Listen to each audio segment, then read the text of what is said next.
Hello guys, today we will discuss about the topic that is the introduction to the OBGY. So OBGY is the joining of two words, that is the OB and GY.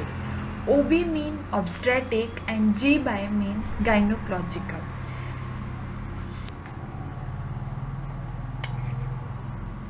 So we will discuss about the obstetric and gynecological in this slide. So first is the obstetric, a branch of medical science that deals with pregnancy, childbirth and the postpartum period.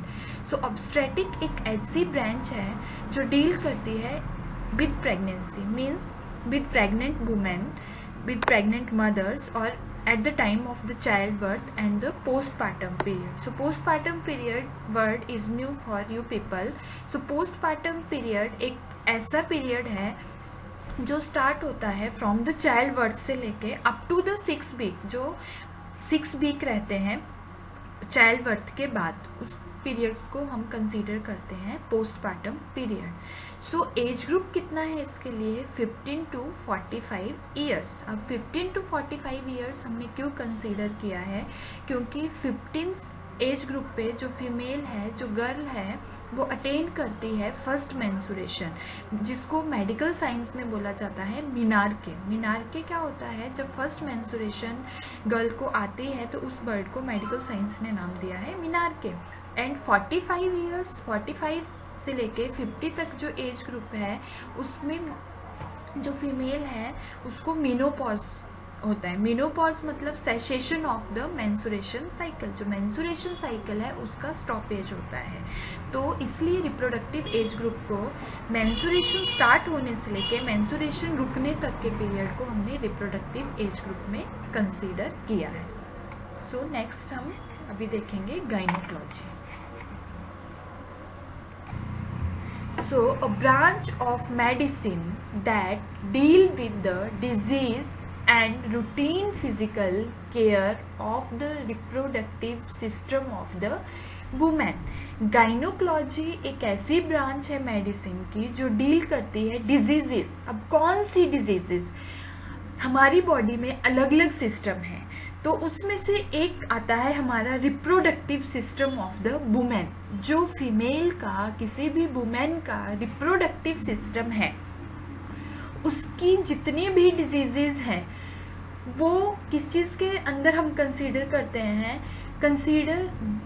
Those diseases are considered under the gynaecological conditions and also the routine physical care of the reproductive system of the women. और अगर हम routine कोई physical examination या care करते हैं reproductive system of female की, तो that is also consider under the gynaecology. So that is the difference between the obstetric and the gynaecology, कि ऑब्स्टेटिक प्रेगनेंसी के साथ रिलेट करता है एंड जो गाइनोकोलॉजी है वो जो भी रिप्रोडक्टिव सिस्टम है वुमेन का उसकी डिजीजेस के साथ जो डील करता है, that branch is known as the gynaecological branch.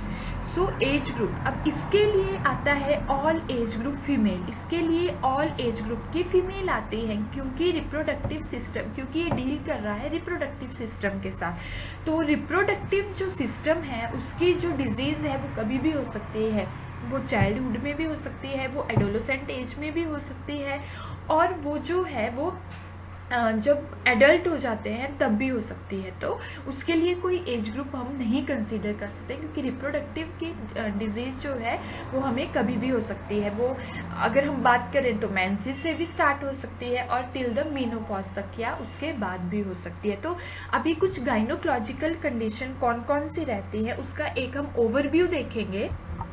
So gynaecological conditions, menstrual disorders. हम स्टार्टिंग मेंसुरेशन से कर रहे हैं. तो मेंसेस जो है, जो मेंस्ट्रुअल साइकिल है हमारी, दैट इज़ नॉर्मल. वो नॉर्मल भी होती है और कुछ फीमेल्स में, कुछ गर्ल्स में, कुछ वुमेन्स में वो एबनॉर्मल भी होती है. तो जो एबनॉर्मल थिंग्स है उसको हम क्या लेते हैं? एज ए डिजीज़ और एज ए डिसऑर्डर. तो मेंस्ट्रुअल डिसऑर्डर में कौन कौन से आते हैं, जैसे कि हमारा हो गया हैवी मेंस्ट्रुअल ब्लीडिंग।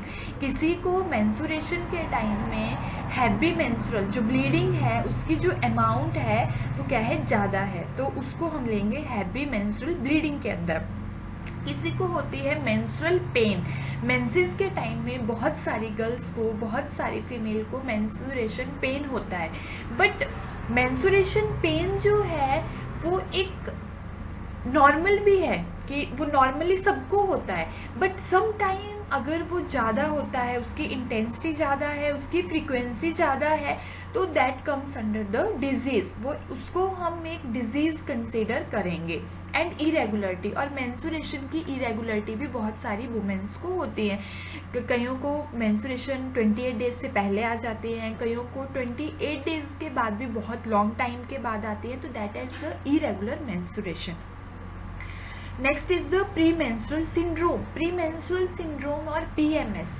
पीएमएस एक ऐसी कंडीशन है कि जिसमें पीएमएस, इसका नाम ही क्लियर कर रहा है, प्री मेंस्ट्रुअल सिंड्रोम। प्री मतलब पहले, मेंस्ट्रुएशन मतलब मेंसेस आने से पहले। तो जैसे जब मेंसेस आने को 2-3 दिन रहते हैं, तो बहुत सारी जो गर्ल्स रहती हैं, फीमेल्स रहती हैं, जो वुमेन रहती हैं, उनको कुछ सिम्टम्स आते हैं, जैसे उनको इरिटेशंस होती हैं, मूड डिसऑर्डर्स होते हैं, उनको रेस्टलेसनेस फील होता है, और कई बार वो सैड फील करते हैं, या फिर उनको लोनलीनेस फील होती है, या कई बार उनको भूख नहीं लगती है, नॉजिया और वॉमिटिंग फील होती है, तो that all are consider as the pre menstrual syndrome. उनको हम प्री मेंस्ट्रुअल सिंड्रोम में कंसीडर करते हैं।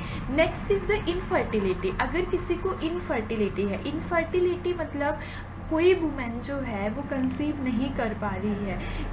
कंसीव इन द सेंस कि अगर वो 1 ईयर तक अनप्रोटेक्टेड सेक्सुअल इंटरकोर्स कर रही है, he or she is not using any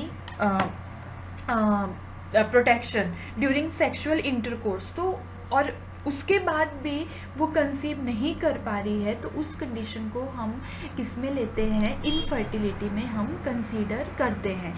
तो इनफर्टिलिटी एक बहुत वास्ट टॉपिक है, इसके बारे में हम एक अलग से वीडियो में प्रॉपरली देखेंगे, बट ओवरव्यू के लिए मैंने जस्ट डिस्कस किया कि इनफर्टिलिटी क्या होता है, अगर आपको नहीं पता रहेगा। Next is the gynaecological cancer. So gynaecological cancer भी एक बहुत वास्ट टॉपिक है, तो इसमें हमारे ओवेरियन कैंसर, सर्वाइकल कैंसर, सब कैंसर्स जो हैं इंक्लूड होते हैं, जो रिप्रोडक्टिव सिस्टम के कैंसर्स हैं। सो ओवेरियन कैंसर मतलब ओवरी का cancer, ovary is the part of the female reproductive system, and same as cervical cancer. So cervix is also the part of the female reproductive system. So issues हैं जो females में रहते हैं, जैसे कि ovarian cyst.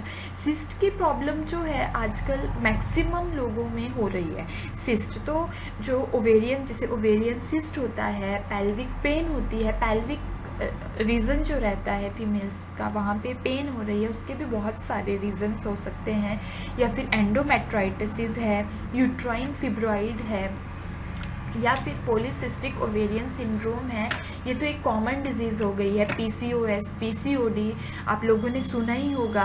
तो अगर ये जो कंडीशंस हैं ये सब किस में आएंगे, गाइनोकोलॉजिकल इश्यूज हैं वो वुमेन के। Next is the genital track infection है किसी वुमेन को, या फिर बल्वा और वेजाइना का स्किन डिसऑर्डर है किसी वुमेन को, ठीक है।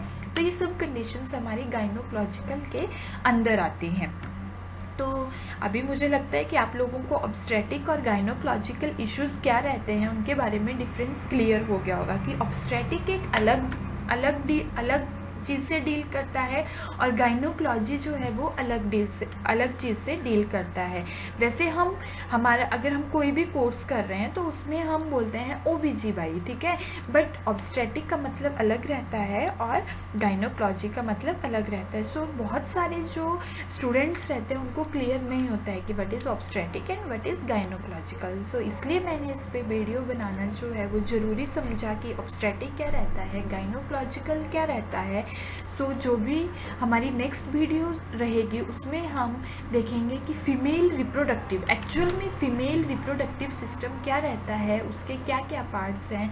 तो आई होप कि आप सबको वीडियो अच्छा लगा होगा, और नेक्स्ट वीडियो, ऐसे ही नेक्स्ट वीडियो देखने के लिए मेरे चैनल को सब्सक्राइब करें और मेरी वीडियो को लाइक करें। Thank you so much guys.